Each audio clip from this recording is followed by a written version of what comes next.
Bonjour et bienvenue dans cette 5e vidéo concernant les différences entre MicroStation Connect Edition et AutoCAD. Dans cette vidéo, nous allons découvrir les fonctions défaire-refaire qui sont plus généralement appelées undo, redo. Dans MicroStation, le nombre d'actions que l'on peut défaire ou refaire est illimité. Également, la liste des actions de vue, les zooms, les pannes, est différente de la liste des opérations sur les éléments. Création, suppression, modification. Nous allons maintenant voir comment tout cela fonctionne. Passons maintenant à une petite démonstration. La première chose à savoir, c'est où se trouvent les fonctions de undo, redo. Pour les créations, modifications, suppression d'éléments, on va avoir ici dans la barre de titre deux fonctions, undo, redo, qui vont permettre de travailler sur les éléments. Par contre, dans chacune des vues, on va avoir deux icônes, vue précédente, vue suivante, vue précédente, vue suivante, qui vont permettre de gérer les opérations de vue et de défaire les opérations de vue.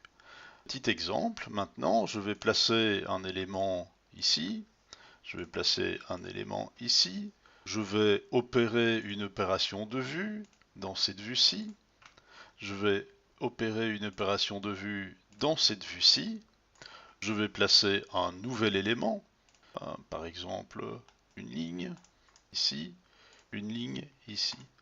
Donc on se souvient que cette ligne a été créée après une opération de vue, celle-ci également. Si je défais ceci, on va défaire le dernier élément créé, on va le refaire. Si on applique la fonction vue précédente ici, on va défaire l'opération de vue, alors que l'élément a été créé après l'opération de vue, on ne va travailler que sur le défaire, refaire de la vue. Même chose ici.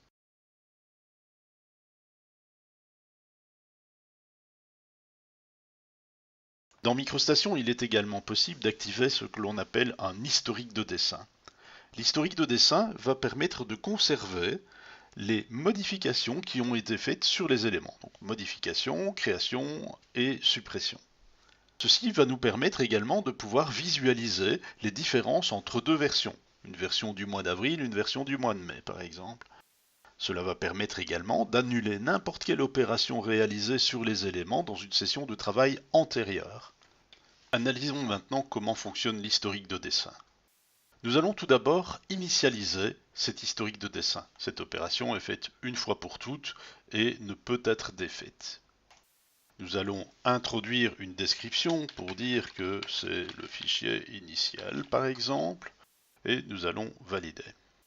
Maintenant, à partir de là, un état a été créé, et toute création, modification, suppression d'éléments va être tracée dans le fichier.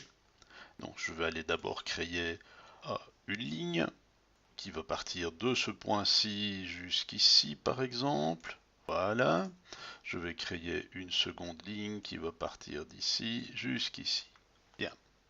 Maintenant, deuxième étape, je vais aller modifier un élément. Je vais prendre l'outil de sélection et je vais aller déplacer cet arbre pour le positionner ici. Dernière opération, je vais aller maintenant supprimer un élément, par exemple cet arbre-ci. Voilà. Maintenant, si nous avons terminé de faire notre ensemble de modifications, nous allons valider l'opération et cela va créer une révision. Donc ici, je vais dire que c'est création de ligne, suppression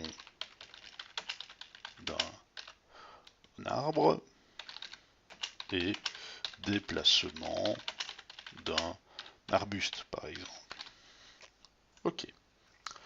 Maintenant, je peux très bien fermer mon fichier. Donc, fichier, je vais fermer ce fichier.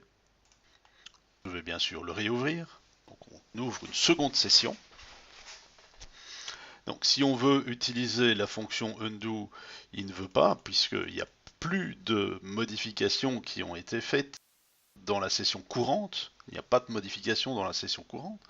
Par contre, dans l'historique de dessin, nous allons pouvoir utiliser l'analyseur d'historique de dessin et nous allons voir les opérations qui ont été faites en cours de cette session, au cours de cette session.